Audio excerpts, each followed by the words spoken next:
Korra, Korra, Korra, Korra, Korra, Korra, yeah! It's like 9:30 in the morning and I'm so tired right now. Hawaii is 6 hours behind New York. Alright, so this is the premiere of Book 4, Balance! It feels like Book 3 just aired a few months ago.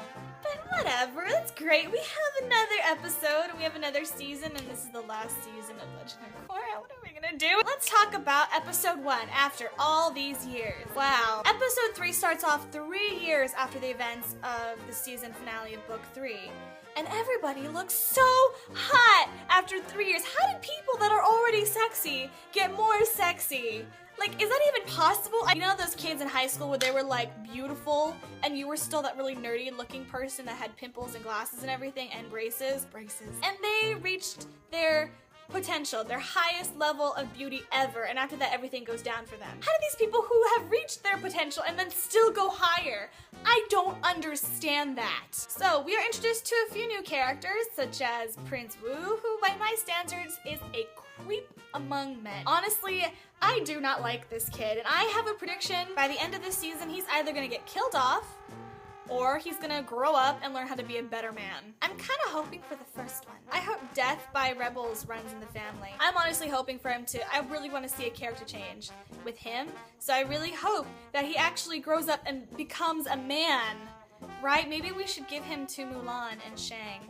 Maybe he can learn to be a man then. Honestly, in my gut, feel like that whole thing was staged, that he had planned that whole thing. But then, why would he plan the whole thing? Honestly, I feel like it's a way for him to get more attention, to be like, hey, I'm gonna be the next king.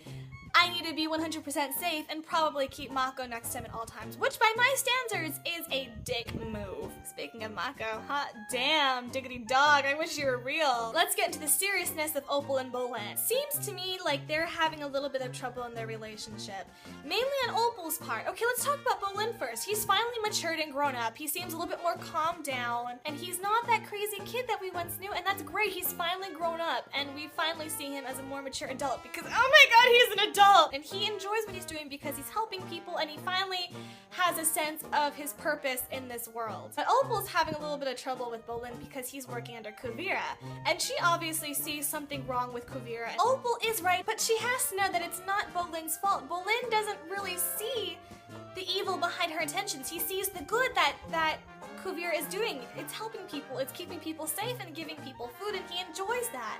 And that's what he sees. It's not Bolin's fault, and it's not Opal's fault either. It's obvious that their communication skills aren't doing that great.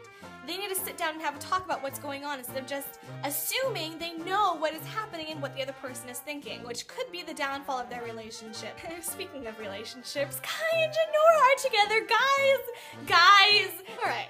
Let's get down into the deep, deep business of Legend of Korra.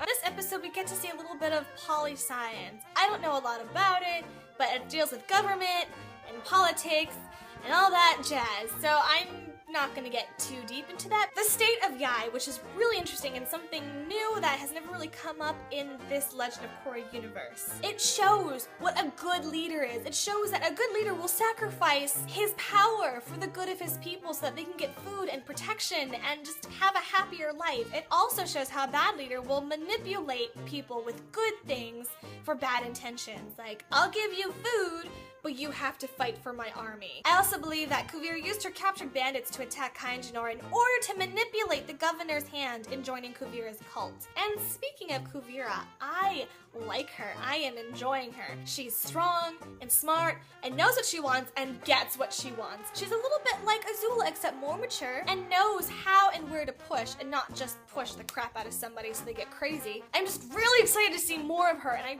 really just want to know her character more. And the whole reason why we're watching this is the development of Korra. What happened to her? We know she got out of her wheelchair, but really, how did that happen? And where is she now?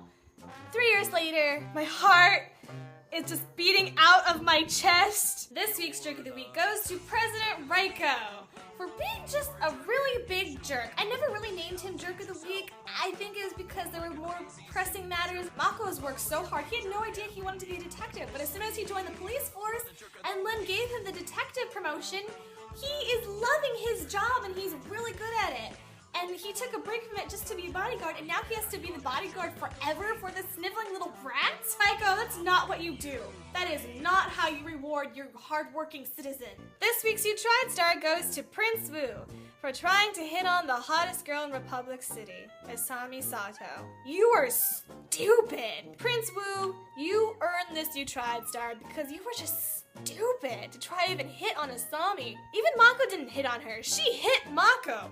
Literally! So guys, this is the beginning of the end, which is really sad. We've gone through a whole journey. If you guys like this video, please, I ask you, instead of liking the video, giving it a thumbs up, why don't you share it with your friends? Do you know how you share things that you like with them? Share this with them. That'd be awesome. And if you want to get notified whenever I make a new video, either on Legend of Korra or not, please subscribe.